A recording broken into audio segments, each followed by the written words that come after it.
जय हिंद साथियों। टारगेट विज्ञान सिंह में आपका स्वागत है। आज आपकी क्लास प्रागैतिहासिक काल में पाषाण काल, जो हम 4 भाग में बांटा गया है। एक पूरा पाषाण काल, एक मध्य पाषाण काल, एक नव पाषाण काल, एक ताम्र पाषाण काल। आज इसे हम चारों पाषाण कालों को हम समाप्त करेंगे। तो चलते हैं। देखिए, पूरा पाषाण काल या इतिहास का सबसे बड़ा या सबसे प्रारंभिक समय था। इस समय के मानव को आदि मानव कहा जाता था। आदि मानव किस काल को कहा जाता था? किस काल में थे? पूरा पाषाण काल में थे। ठीक,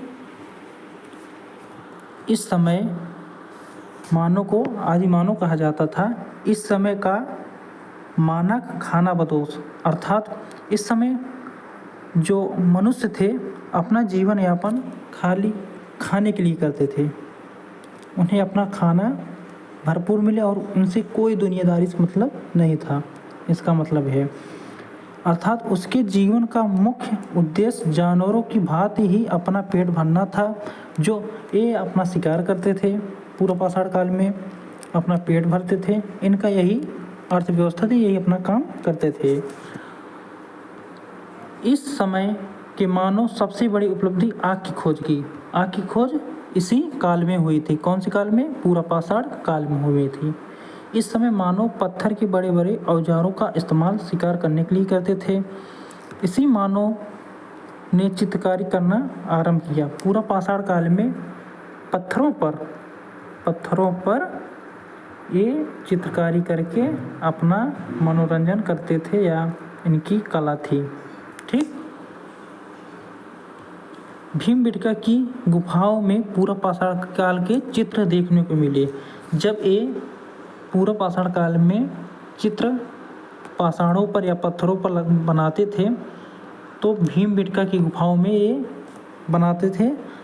और जो मध्य प्रदेश के अब्दुल्लागंज रायसेन में स्थित है, ये नोट कीजिए। भीमबेटका की गुफाएं कहाँ पर स्थित हैं? अब मध्य प्रदेश के अब्दुल्लागंज के रायसेन में स्थित हैं। ठीक, भीमबेटका की गुफाएं कहाँ स्थित हैं? अब्दुल्लागंज रायसेन में स्थित है। और कौन सा राज्य है? मध्य प्रदेश। चलते हैं आगे। अब आते हैं मध्य पाषाण काल। मध्य पाषाण काल, इस काल के बारे में सर्वप्रथम जानकारी कर्साइल ने दी।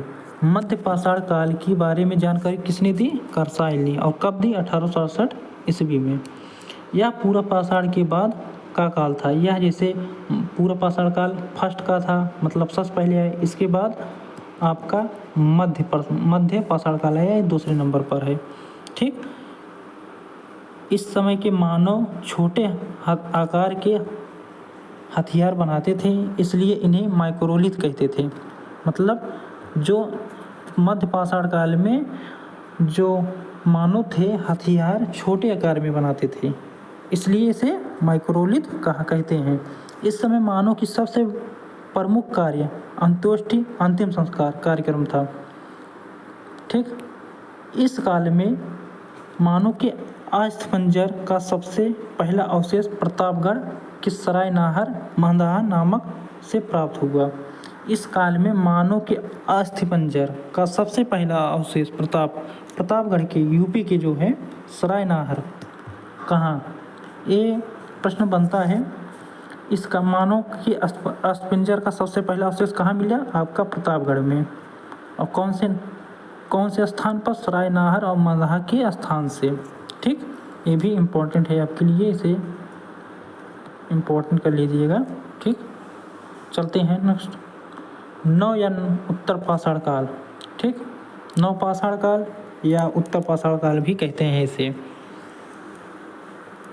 इस काल के बारे में सर्वप्रथम जानकारी सर जॉन लुबाक ने की थी।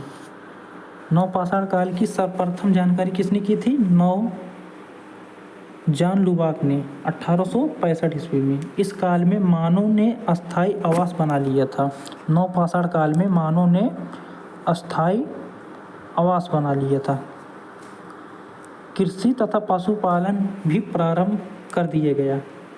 नव पाषाण काल में कृषि भी एवं पशुपालन भी प्रारंभ कर दिया गया। मानव ने इस काल में पहिया मनका घड़ा की खोज की।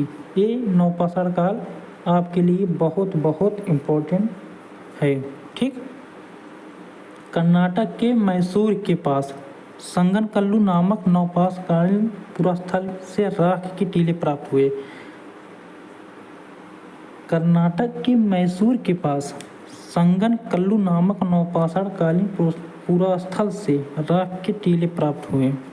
ठीक। पशुपालन का साक्ष्य भारत में आदमगढ़ मतलब एमपी तथा बागौर राजस्थान से प्राप्त हुआ। पशुपालन के जो साक्ष्य हैं हमारे भारत में आदमगढ़ एवं बागौर राजस्थान से प्राप्त हुए हैं। चलते हैं नोट पर ध्यान देते हैं। मेहरगढ़, मेहरगढ़ के बारे में जानकारी लेते हैं। क्या है मेहरगढ़, इसकी क्या विशेषताएं थी। यह पाकिस्तान में के बलूचिस्तान में स्थित है। मेहरगढ़ कहाँ स्थित है? पाकिस्तान में। यहाँ से सर्वप्रथम 7000 ईस्वी पूर्व सुलेमान और किथर पहाड़ियों के बीच कृषि के साक्ष्य जौ गेहूँ मिली थी। अब पूछता है प्रश्न, जौ और गेहूँ कहाँ मिले थे, कहाँ से प्राप्त हुई, किस स्थान से प्राप्त हुई? तो आपका आंसर क्या होगा? मेहरगढ़। क्या होगा? मेहरगढ़। और मेहरगढ़ कहाँ स्थित है? पाकिस्तान में। कहाँ पर स्थित है? पाकिस्तान में। चलते हैं अब हम बुर्जहोम के बारे में समझते हैं। क्या है बुर्जहोम, इसकी क्या विशेषताएं हैं या कहाँ है, कौन से स्थान पर स्थित है? तो बुर्जहोम यह कश्मीर में अवस्थित है। यहाँ गर्तवास का प्रमाण मिला है।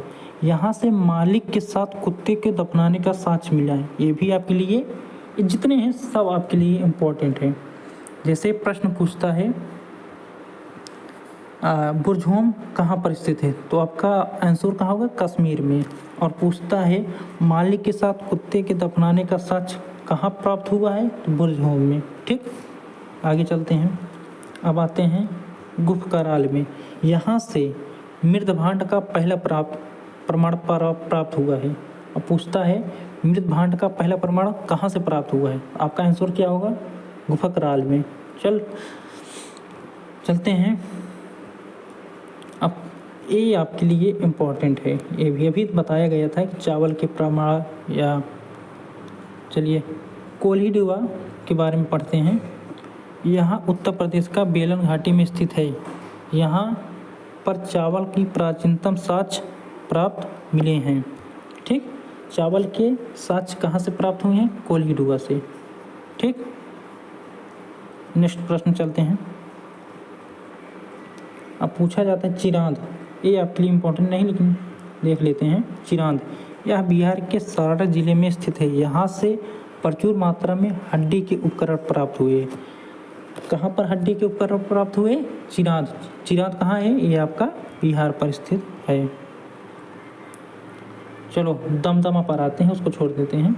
दमदमा ये भी आपके लिए इम्पोर्टेंट है। यहाँ एक ही कब्र से 3 मानव कंकाल मिले हैं। अब पूछता है प्रश्न, कौन से स्थान पर एक ही कब्र से 3 मानव कंकाल प्राप्त हुए हैं? तो दमदमा से। मानव का द्वारा पाला गया पहला पशु कुत्ता था। मानव द्वारा पहला पाला गया पशु कुत्ता था। अब आते हैं ताम्रपाषाण काल, जो कि लास्ट है आपका। चलते हैं ताम्रपाषाण काल में। यह पाषाण काल का अंतिम समय था। ये जो है पाषाण काल का ये जो अंतिम समय था। अब पूछता है प्रश्न में पाषाण काल का अंतिम समय कौन सा था, तो आपका ताम्रपाषाण काल होगा। इस समय तांबे की खोज हुई थी। अब पूछेगा तांबे की खोज कब हुई थी, तो इसे याद कर लेंगे, ता से ताम्रपाषाण तांबा। ठीक। जिस कारण औद्योगिकरण में शुरू हो गया और इसी औद्योगिकरण का विकसित रूप सिंधु सभ्यता का देखने को मिलता है।